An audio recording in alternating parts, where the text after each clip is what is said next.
Welcome back, and now to tech.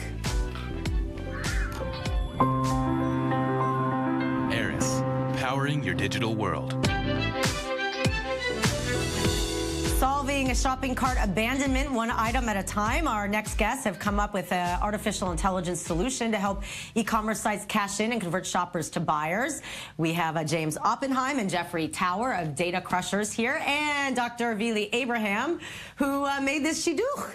It's because he was talking about you that we tweeted, and here you are. The power of Twitter, right? Yeah, that's right. All right, first Social media. Exactly. First, let's start with you guys. So this is like, explain the problem, because I could understand, I can relate. Like, I'll go browse, I'll put things in a shopping cart, you know, and then I'll never check back in. And part of it, it's a shopping cart in the States, and I'm in Israel, but not everybody's like that. What is the percentage and the rate of abandonment right now? Well, there are two parts to the problem. The first part of the problem from the business perspective is the fact that there is such a fragmentation of technologies inside of e-commerce that e-commerce players, even some of the very large ones, have so many scripts and so many codes and different technologies that they're using at once that it's virtually impossible to manage their business. So what you're seeing is, we don't want to confuse cause and effect. You're seeing an effect of the fact that many e-commerce players just don't have a grasp of all of these technologies. Right. So when the effect is that abandonment, according to Forrester research, for every purchase there are 2 abandonments. We're talking over 70%. So that's costing companies millions of potential dollars of revenue.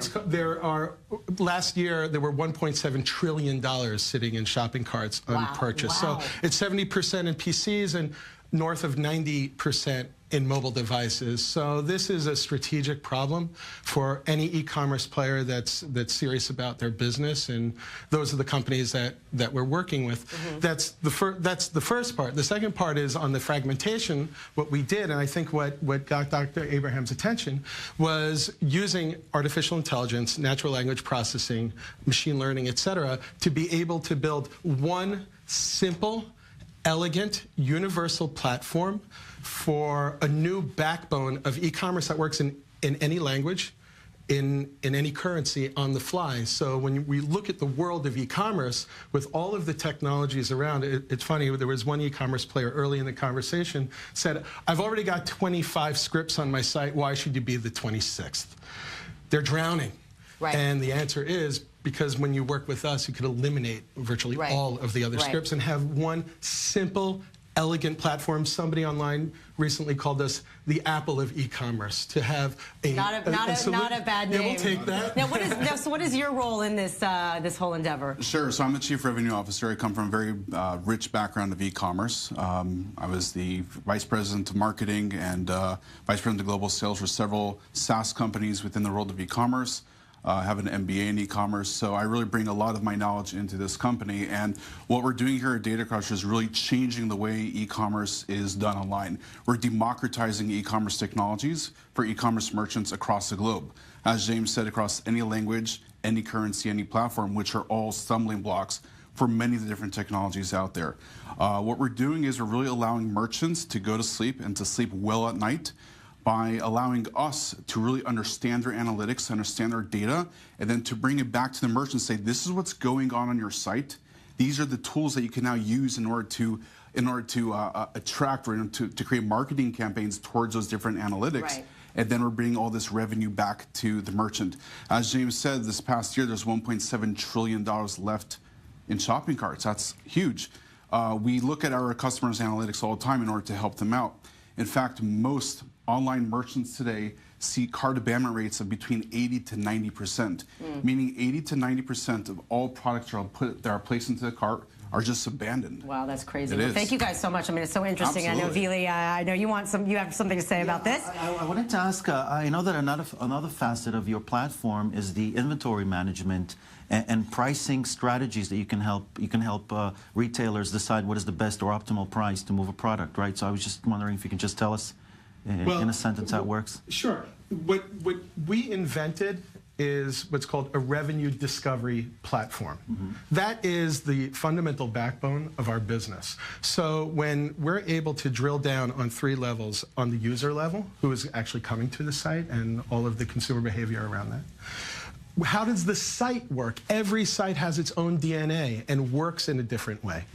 And also on the product level. So we'll see that there may be certain products that could generate a certain amount of revenue, but with simple tweaks on pricing strategies, you'll see that the abandonment rate falls and the gross revenue increases dramatically. We're talking about increases across the board of 30 to 40% in revenue.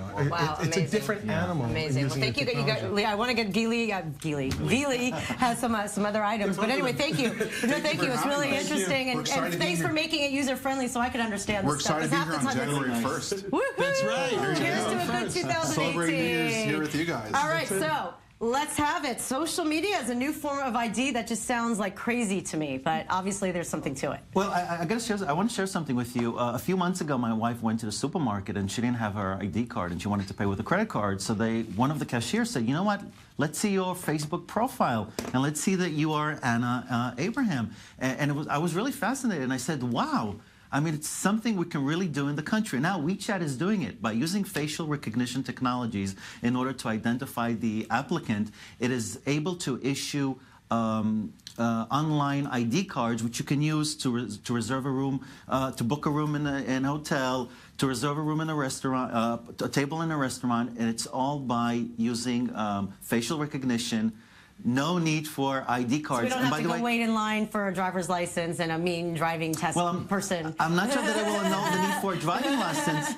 But you know that here in the country from 2017, every citizen who wants a passport or an ID card has to have a biometric one. Right. You have to have it. I mean, there's no choice. And I think that one of the purpose was actually to decrease the number of thefts, identity thefts in the country. Until 2017, 25% of all ID cards issued every year were stolen. So interesting. So yeah. This is a story that I'm sure will continue to make news. All right. UK using taxes to fight extremism. Yeah, this is interesting. The Minister of Security said, look, you know, you're not cooperating with us. He's aiming at Facebook and Twitter and all the social networks, and they're saying, look, there's an increase in the number of extremism, an increase in the number of terrorist attacks in the country, and because you're not cooperating, we are going to levy a tax in order to pay for, you know, surveillance and all the counter-terrorist activities behind the scene. So if they don't cooperate, they'll probably have to pay a tax. All right, Trump, I love this one. Come on, USPS, the U.S. Postal Service needs a kick in the you-know-what. Anyway, but... in the PS. So he's going postal, and listen, this seems fair. Amazon and the Postal Service, explain. Yeah, in one of his pre-election speeches, he said that if he's elected, he's going to have he's going to give a hard time to Jeff Bezos, and now he's attacking him. First of all, Jeff Bezos is the owner of Washington Post, which has been criticizing Trump for a very long time, and we don't know whether Trump is criticizing Amazon because of this personal issue with Jeff, or because he really wants to help the Postal Service is making a very dire strategic mistake by charging Amazon $2 less than other postal services would charge it. So it's saying increase the price. I think that sounds fair. Amazon is making so much money. I think it sounds fair. Thank you, Vili. It was a pleasure. All right, coming up, New Year's celebrations, now a thing of the past. What's in store for the Israeli wine industry this year? I keep saying this. It's now this year. Live with the founder of the Jezreel Valley Winery. Stay tuned.